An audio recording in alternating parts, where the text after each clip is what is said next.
kalian berdiri di puncak bukit Abu Qubais di Mekah pada tahun 570 Masehi.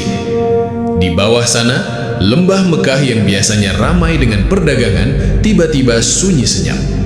Penduduk Quraisy atas perintah Abdul Muthalib telah mengungsi ke gunung-gunung. Mereka meninggalkan rumah-rumah mereka, harta mereka, dan yang paling berharga, mereka meninggalkan Ka'bah tanpa penjagaan satu orang pun. Mengapa? Karena di Cakrawala Selatan, debu tebal mengepul dari langkah kaki 60.000 prajurit terlatih. Namun, yang membuat jantung orang Mekah berhenti berdetak bukanlah jumlah pasukannya, melainkan bayangan makhluk raksasa yang belum pernah mereka lihat sebelumnya. Gajah-gajah tempur Aksum. Di zaman itu, gajah adalah tank Leopard masa kini. Ia tidak bisa dihentikan oleh pedang atau panah biasa. Pemimpin mereka, Abrahah al-Ashraf, bersumpah untuk meratakan Ka'bah dengan tanah.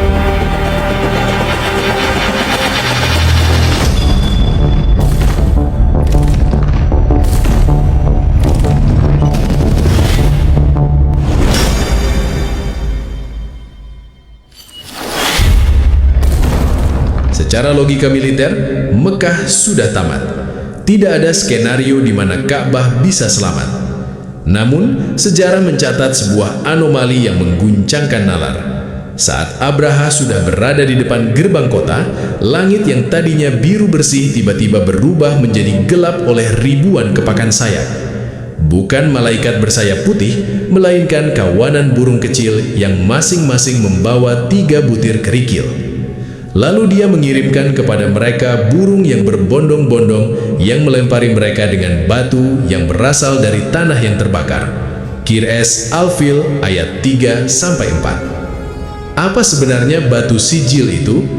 Bagaimana mungkin sebuah kerikil kecil bisa melumatkan gajah seberat 5 ton dan membuat pasukan elit menjadi seperti daun-daun yang dimakan ulat? Apakah ini sebuah serangan meteorit mikroskopis yang memiliki kecepatan supersonik? Ataukah burung-burung itu adalah pembawa senjata biologis paling mematikan yang pernah dikenal manusia? Hari ini, kami akan membawa kalian melakukan investigasi forensik terhadap peristiwa Al-Fil. Kita akan membedah sains di balik kehancuran Abraha melalui kacamata astronomi dan epidemiologi. Untuk memahami mengapa peristiwa ini terjadi, kita harus melihat peta politik Timur Tengah abad ke-6. Saat itu, Yaman dikuasai oleh Kekaisaran Aksum dari Ethiopia, sebuah kekaisaran Kristen yang sangat kuat dan merupakan sekutu utama Bizantium, Romawi. Abrahah adalah gubernur Yaman yang ambisius. Dia membangun sebuah gereja mahakarya di San'ah yang dinamakan Al-Qulais. Gereja ini bukan sembarang bangunan. Dindingnya dilapisi emas, lantainya dari marmer warna-warni, dan salibnya terbuat dari perak murni. Tujuan Abrahah jelas, dia ingin mengalihkan jalur ziarah dan ekonomi bangsa Arab dari Ka'bah di Mekah ke Al-Qulais di Yaman. Provokasi dan genderang perang. Namun, bangsa Arab tetap setia pada Ka'bah. Bahkan sejarah mencatat adanya tindakan provokasi dari seorang penduduk lokal yang menajiskan Al-Qulais. Hal ini menjadi alasan sempurna bagi Abrahah untuk melancarkan agresi militer. Dia mengumpulkan pasukan terbesar yang pernah dilihat Jazirah Arab, 60.000 infanteri dan 13 ekor gajah tempur elit yang dibawa langsung dari Afrika. Gajah Mahmud, senjata psikologis. Gajah utama Abrahah diberi nama Mahmud. Mahmud adalah gajah Afrika raksasa yang dilatih khusus untuk meruntuhkan tembok kota. Sobat Sohib sejati, bayangkan efek psikologisnya. Orang Arab saat itu menganggap gajah sebagai makhluk mitos yang tak terkalahkan. Mereka menyebut tahun itu sebagai Amul Fil, tahun gajah. Negosiasi Abdul Muthalib. Saat pasukan ini sampai di pinggiran Mekah, Abrahah merampas 200 ekor unta milik akek Nabi Muhammad, Abdul Muthalib. Saat mereka bertemu, Abrahah mengira Abdul Muthalib akan memohon agar Ka'bah tidak dihancurkan. Namun Abdul Muthalib justru berkata, "Aku adalah pemilik unta-unta itu. Adapun Baitullah, Ka'bah, ia memiliki pemilik yang akan melindunginya." Pernyataan ini adalah pernyataan logika tingkat tinggi. Abdul Muthalib tahu secara materi mereka kalah, maka dia menyerahkan pertahanan kepada pemilik alam semesta. Dan saat itulah, saat pasukan gajah mulai melangkah maju ke arah Ka'bah, terjadilah sebuah fenomena alam yang akan dibahas oleh para ilmuwan hingga hari ini. Apakah batu-batu yang jatuh itu memiliki suhu ribuan derajat? Mari kita bedah material sijil di bab selanjutnya.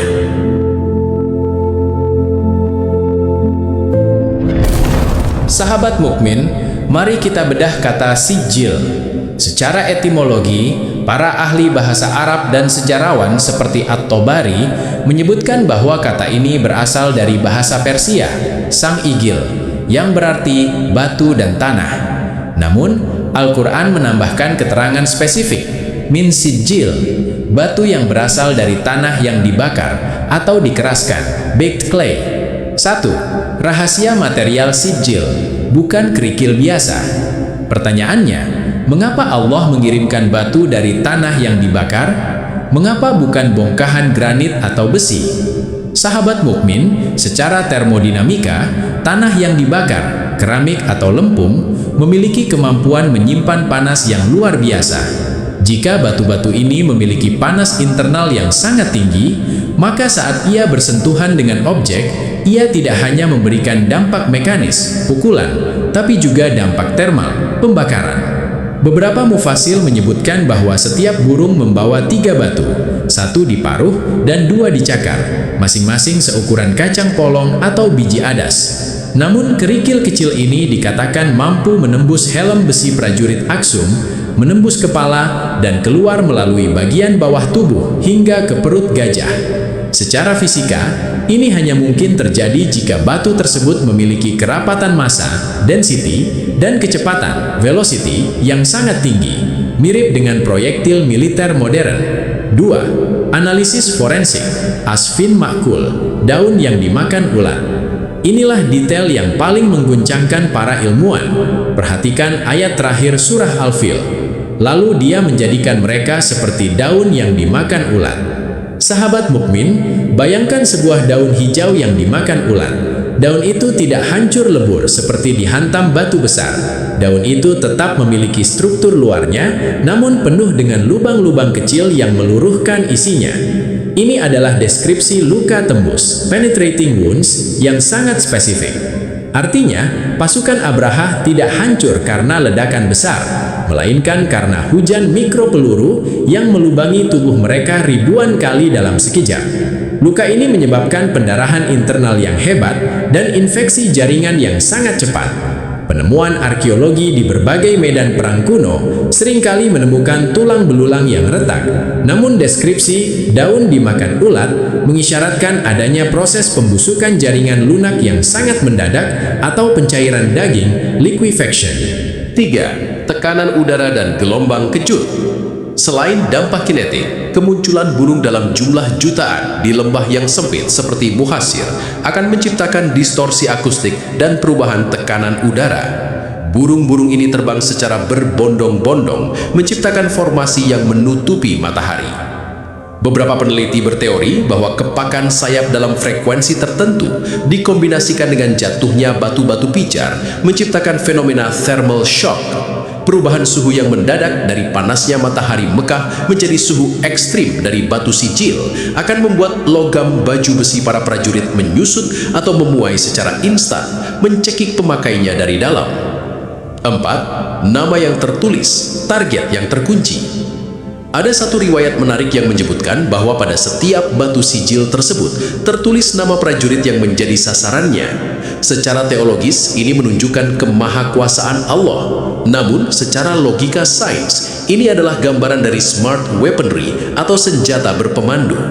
Setiap butir batu tidak jatuh secara acak, ia memiliki target yang terkunci. Ini menjelaskan mengapa penduduk Quraisy yang mengintip dari atas gunung tidak satupun yang terkena, sementara pasukan Abraha di lembah Muhasir musnah total. Ada sistem pemisahan antara musuh dan pengamat yang sangat akurat. Sahabat mukmin, di bab 3 nanti kita akan membedah teori yang lebih ekstrim. Apakah batu-batu ini sebenarnya adalah micrometeorite yang ditarik oleh gravitasi bumi tepat saat burung-burung itu melintas?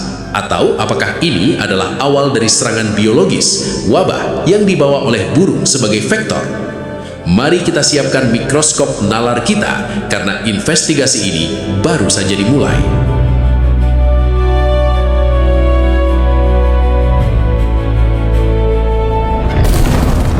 Sahabat mukmin, dalam fisika, kekuatan sebuah proyektil tidak hanya ditentukan oleh besarnya, melainkan oleh kecepatannya.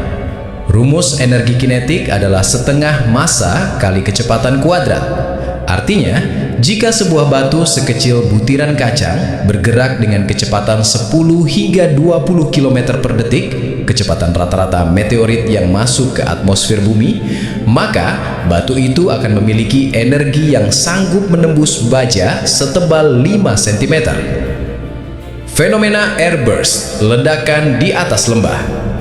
Beberapa peneliti berteori bahwa apa yang terjadi di lembah Muhasir adalah sebuah meteorit airburst dalam skala mikro, mirip dengan kejadian Tunguska di Rusia atau ledakan meteor di Chelyabinsk tahun 2013, di mana meteor meledak sebelum menyentuh tanah, menciptakan gelombang panas dan hujan pecahan batu yang sangat panas. Namun, peristiwa Alfil jauh lebih spesifik. Bayangkan sebuah pecahan komet yang memasuki atmosfer tepat saat pasukan Abraha bersiap menyerang. Pecahan ini hancur menjadi jutaan fragmen kecil di atas langit Mekah. Al-Quran menyebutkan batu itu berasal dari sijil, tanah yang dibakar. Dalam geologi, kita mengenal tektit atau kondrit, yaitu batuan luar angkasa yang mengalami pemanasan ekstrim saat gesekan dengan atmosfer hingga strukturnya menyerupai keramik atau tanah yang dibakar secara masif. 2. Kecepatan supersonik dan efek vakum. Saat batu-batu kecil ini meluncur jatuh, mereka menciptakan suara desisan yang sangat tinggi, supersonik. Ketika batu pijar ini menghantam tubuh manusia, panasnya yang mencapai ribuan derajat akan menguapkan cairan di dalam sel seketika. Inilah alasan ilmiah di balik deskripsi seperti daun yang dimakan ulat. Hantaman proyektil kosmik berkecepatan tinggi tidak akan meledakkan tubuh, melainkan melubanginya secara presisi sambil membakar jaringan di sekitarnya. Tubuh para prajurit Abraha mungkin terlihat utuh dari kejauhan, namun saat disentuh, daging mereka sudah hancur menjadi abu di dalam baju besi mereka sendiri. 3. Misteri burung ababil sebagai navigasi langit. Sahabat mukmin, muncul pertanyaan kritis. Jika ini meteorit, mengapa hanya pasukan Abraha yang terkena? Mengapa Ka'bah dan penduduk Mekah digurung aman? Disinilah peran burung ababil menjadi sangat menarik secara sains. Ada sebuah teori spekulatif yang menyebutkan burung-burung ini mungkin memiliki kemampuan sensorik untuk mendeteksi medan magnet atau panas, inframerah. Dalam skenario teologis saintifik, burung-burung ini bukan sekadar pembawa batu, tapi mereka adalah sistem navigasi yang memastikan fragmen-fragmen kosmik itu jatuh tepat di koordinat pasukan gajah. Atau, burung-burung tersebut sebenarnya terbang rendah di bawah lintasan hujan meteor, menciptakan arus udara, turbulensi, yang menarik butiran-butiran meteorit itu untuk jatuh terkonsentrasi di lembah Muhasir yang sempit. Ini adalah sinkronisasi sempurna antara biologi, burung, dan astronomi, meteorit, di bawah perintah Tuhan. 4. Bukti geologi di lembah Muhasir. Hingga hari ini, lembah Muhasir dikenal sebagai wilayah yang terkutuk atau terlarang bagi jemaah haji untuk berlama-lama di sana. Rasulullah SAW pun memerintahkan untuk mempercepat langkah saat melewati lembah ini. Secara geologi, beberapa peneliti amatir mengklaim menemukan batuan-batuan berwarna hitam legam yang memiliki kadar besi dan nikel yang sangat tinggi di sekitar wilayah tersebut. Ciri khas meteorit. Meskipun penelitian resmi masih terbatas, kehadiran material luar angkasa ini akan menjelaskan mengapa Abraha dan pasukannya mati dengan cara yang tidak pernah dilihat oleh bangsa Arab sebelumnya. Teori meteorit ini sangat memuaskan logika fisika kita. Namun, sejarah mencatat detail lain yang tak kalah aneh. Abraha sendiri tidak mati di tempat. Ia lari kembali ke Yaman dengan tubuh yang rontok bagian demi bagian. Gejala ini sangat mirip dengan serangan penyakit mematikan yang menyebar cepat. Apakah Sijil sebenarnya adalah pembawa senjata biologis? Apakah burung-burung itu adalah vektor wabah cacar pertama di Arab? Kita akan membedah teori medis yang sangat kontroversial ini di bab 4. Siapkan mental kalian.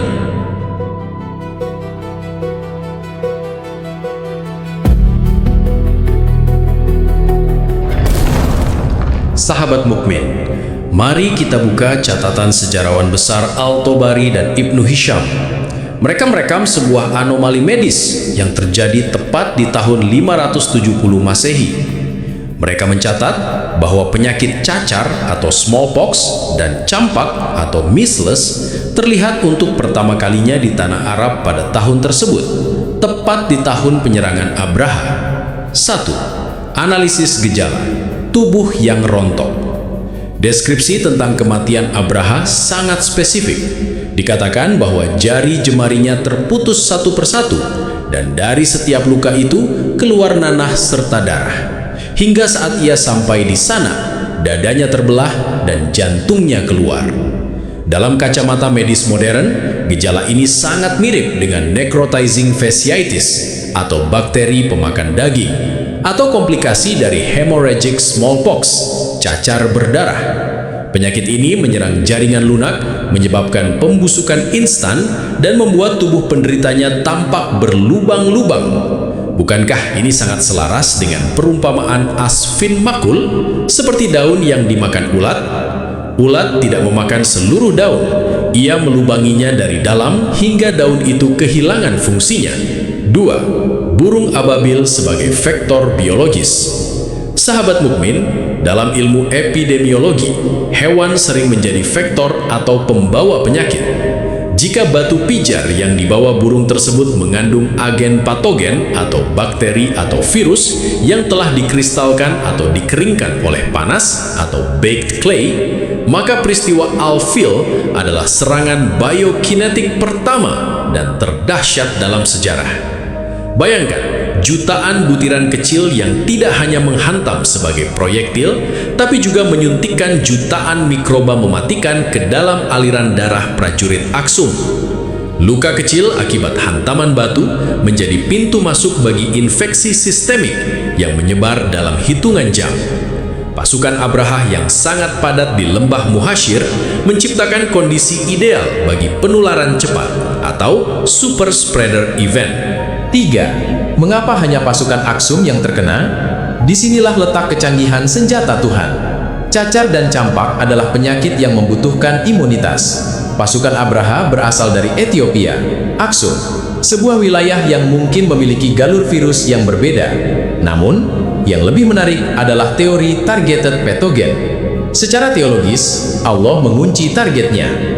Secara sains, kita bisa melihat ini sebagai fenomena di mana agen biologis tersebut hanya aktif dalam kondisi stres ekstrim atau lingkungan tertentu yang hanya dialami oleh pasukan di dasar lembah. Sementara penduduk Quraisy yang berada di ketinggian gunung dengan udara yang lebih bersih dan jarak yang jauh tetap aman dari paparan aerosol bakteri tersebut. 3. Penghancuran sistem saraf dan organ. Al-Quran menyebutkan bahwa mereka dijadikan seperti daun yang dimakan ulat. Dalam biologi, ulat menghancurkan struktur internal daun, namun menyisakan rangka luar. Ini menggambarkan bagaimana infeksi tersebut menyerang organ dalam prajurit Abraha terlebih dahulu. Mereka mungkin masih bisa berdiri dan berlari, namun organ dalam mereka sudah mencair. Inilah mengapa pasukan besar itu lumpuh seketika. Bukan karena kehilangan nyawa secara massal di detik pertama, tapi karena kehilangan kemampuan fungsi tubuh secara total.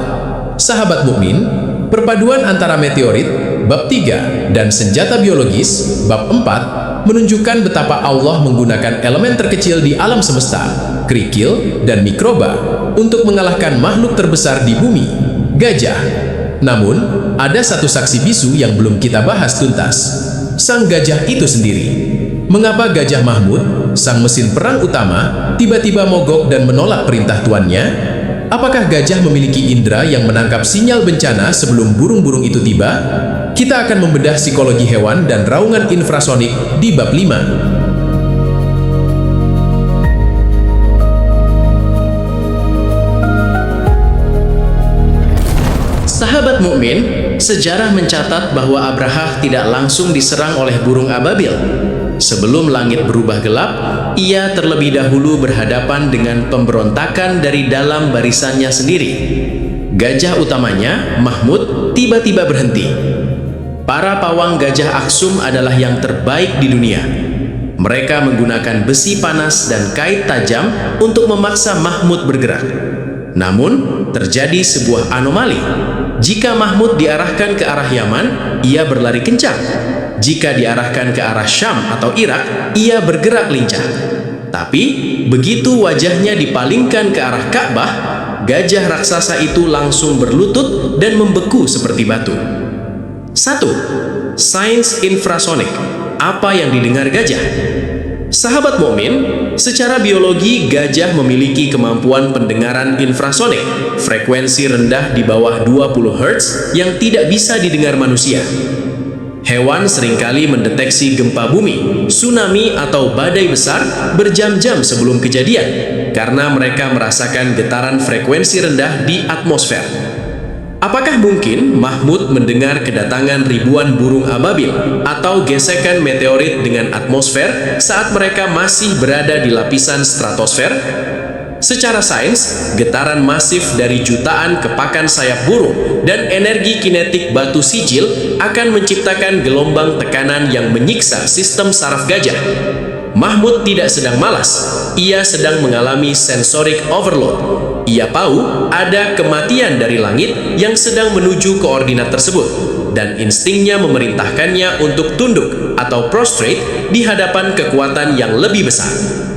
2. Medan magnetik dan navigasi suci. Penelitian modern menunjukkan bahwa gajah juga memiliki sensitivitas terhadap medan magnet bumi. Ka'bah yang terletak di pusat gravitasi dan anomali geostatistik Jazirah Arab mungkin memancarkan energi atau frekuensi tertentu yang ditangkap oleh insting Mahmud. Bagi Abraha, Ka'bah hanyalah bangunan batu. Tapi bagi Mahmud, Ka'bah adalah titik nol yang tidak boleh dilanggar. Penolakan Mahmud adalah bukti bahwa alam semesta, bahkan hewan sekalipun, memiliki protokol ketundukan kepada Sang Pencipta yang seringkali gagal dipahami oleh manusia yang sombong. 3. 50 hari menuju cahaya. Hubungan dengan kelahiran Rasulullah. Sahabat mukmin, mengapa drama kolosal ini terjadi tepat di tahun 570 Masehi? Para ahli sejarah Islam mencatat bahwa peristiwa Al-Fil terjadi sekitar 50 hari sebelum kelahiran Nabi Muhammad SAW. Ini bukan kebetulan. Allah sedang melakukan pembersihan geopolitik. Jika Abraha berhasil menghancurkan Ka'bah dan menguasai Mekah, maka Rasulullah akan lahir di bawah penjajahan Kekaisaran Aksum yang beraliansi dengan Romawi. Mekah tidak akan lagi menjadi tanah yang merdeka dan murni. Peristiwa Al-Fil adalah pengumuman kepada seluruh dunia. Rumah ini dilindungi dan sesuatu yang besar akan segera lahir di sini. Kehancuran pasukan gajah adalah pembuka karpet merah bagi lahirnya sang pembawa risalah yang akan menghancurkan seluruh berhala di bumi, persis seperti burung ababil menghancurkan berhala-berhala hidup. Pasukan Abraha. 4. Penutup. Pelajaran dari Lembah Muhasir. Sahabat mukmin, di akhir dokumenter ini mari kita renungkan satu hal. Abraha membawa gajah, makhluk terbesar di daratan, untuk menghancurkan rumah Allah. Allah membalasnya dengan burung dan kuman, makhluk terkecil di bumi. Ini adalah pesan abadi bagi kita semua, bahwa setinggi apapun teknologi militer kita, sekuat apapun ekonomi kita, semuanya hanyalah daun yang dimakan ulat di hadapan satu perintah kun fayakun. Tetaplah rendah hati, tetaplah mencari kebenaran di balik fakta sains, dan jadilah sahabat mukmin yang menjaga imannya melalui akal sehat. Wassalamualaikum warahmatullahi wabarakatuh.